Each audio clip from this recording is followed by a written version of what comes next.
Alors maintenant qu'on a vu ce grand panel, si tu as une femme hypersensible qui vient te voir, qu'est-ce que tu lui... Alors évidemment, ça dépend de ses spécificités, son histoire, de tout un tas de choses, évidemment, du bilan que tu feras. Mais là, comme ça, pour que des personnes peut-être puissent commencer à initier des choses, quel type d'assiette tu recommanderais et quel type de complément pour démarrer sans forcément avoir besoin de consulter tout de suite ou en tout cas pour initier quelque chose, qu'est-ce que tu recommanderais comme première intention? Sur l'assiette, encore une fois, c'est difficile. Je ne veux pas trop mettre dans des cases parce qu'il y a des sensibilités, des goûts, des tolérances aussi digestives qui peuvent varier, mais des globalement, ratios, oui, tous les jours des fruits et des légumes, des protéines animales de bonne qualité, hein, donc bleu, blanc, cœur. Voilà, si on les digère bien, les légumes secs, donc un petit peu de lentilles, un petit peu de fèves, de flageolets. De l'eau, s'hydrater, voilà, viser 1,7 litre, 1,9 litre par jour. Et le thé, tisane, ça compte? Voilà, thé, tisane, oui, tout à fait. Des fois, on entend que, moi j'ai eu plusieurs sons de cloche, c'est de l'eau pure, thé, tisane, ça s'absorbe pas de la même façon, mais... Ça participe, voilà, les absorptions peuvent varier, mais ça participe quand même à l'hydratation globale. Après, sur le complément alimentaire, si on s'y intéresse et qu'on veut se complémenter, il y a des cures qu'on peut mettre en place sans risque. Et du coup, si on commence par les stratèges, en fait, on peut se complémenter en oméga 3. Donc là, on peut chercher des produits qui vont être dosés à 500 mg jour pendant 3 mois. Là, il n'y a pas de risque, on peut faire une complémentation comme ça. En folate, on peut viser 200% des apports journaliers recommandés sur 2 mois. Pareil, pas de risque de surdosage. Le fer, c'est un sujet un petit peu différent parce que là, pour le coup, il y a des risques de surdosage en fer. Donc, il faut rester prudente.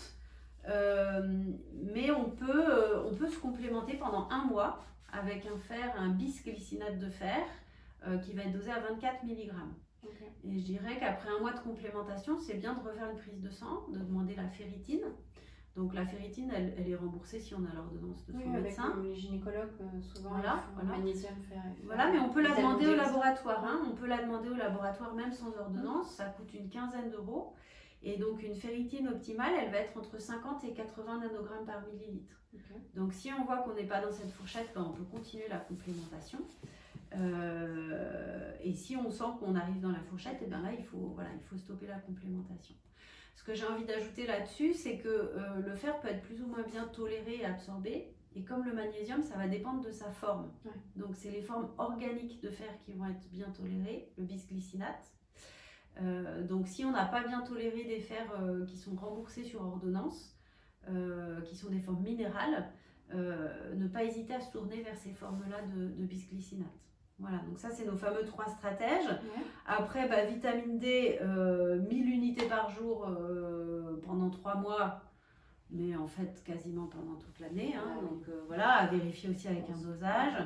Et puis le magnésium, c'est ce que je disais tout à l'heure, 300 mg par jour, c'est un bon quota, c'est déjà pas mal. Voilà, on peut monter un peu s'il y a vraiment des périodes de stress intenses, mais en tout cas on peut partir sur 300 mg. Ça c'est intéressant, ça permet de laisser un peu d'autonomie aussi, et puis c'est libre choix à chacun de prendre. Tout à fait, et comme tu disais tout à l'heure, donc moi j'aime beaucoup transmettre, et donc on fait l'accompagnement, on bosse, etc. Et j'adore, comme toi tu dis, quelques années plus tard, j'ai compris quels étaient les produits qui avaient des effets de levier pour moi qui étaient importants, et donc je continue à me complémenter au moyen cours, au long cours, ou de façon ponctuelle en fonction des besoins. Tout à fait. Ok, est-ce que tu veux qu'on aborde tout ce qui est ashwagandha, safran mélisse, tout ça Alors ça c'est la phytothérapie. Donc oui, moi je propose de la phytothérapie, des huiles essentielles, mais j'aime bien les utiliser en deuxième intention. C'est-à-dire que vraiment vérifier ces minéraux, ces acides gras essentiels, vérifier qu'on est à flot. Et si ça ne suffit pas, si on n'est pas encore confortable, si la qualité de vie n'est pas encore confortable, on peut faire des choses extraordinaires. Tu cites l'ashwagandha. C'est une plante dite adaptogène, et donc qui va vraiment venir aider notre système nerveux à se réguler et à faire baisser les amplitudes de stress ou d'émotion. En période de stress, je sais que moi j'en ai consommé, et ça, enfin, des fois on se dit est-ce que vraiment ça fait quelque chose, parce qu'on peut se demander si c'est ça ou si c'est parce que ça va mieux. En fait, souvent, si ça apaise, c'est que ça a fonctionné. Et ben, tu vois, voilà, c'est là aussi où le vis-à-vis de l'accompagnement est précieux parce que ça redevient une norme. Donc on sait plus très bien, mais en parlant, en Exactement. débobinant, moi je pose les questions et tout, et c'est là qu'on dit bon bah si, ça, voilà, on sent que c'est ça qui vient. Ouais. Mais du coup, ce qui est un petit peu délicat avec la phytothérapie, d'abord c'est qu'il faut être prudent parce qu'il peut y avoir des interactions avec les médicaments. Ouais, on ne prend pas tout seul, voilà, n'importe quoi. Et ensuite, il y a des gens qui vont être très réactifs à une plante, pour qui ça va être très efficace, et d'autres, pas du tout. Ouais. Et donc, il y a toujours un petit test à faire, hein, de dire, bon, bah ok, on teste l'ashwagandha, est-ce que pour vous ça fonctionne, est-ce que ça fonctionne pas? Bon, bah on n'est pas très satisfait, ah ben on teste la rhodiole, ah oui, ah ben là on a l'effet waouh avec la rhodiole. Ouais, voilà.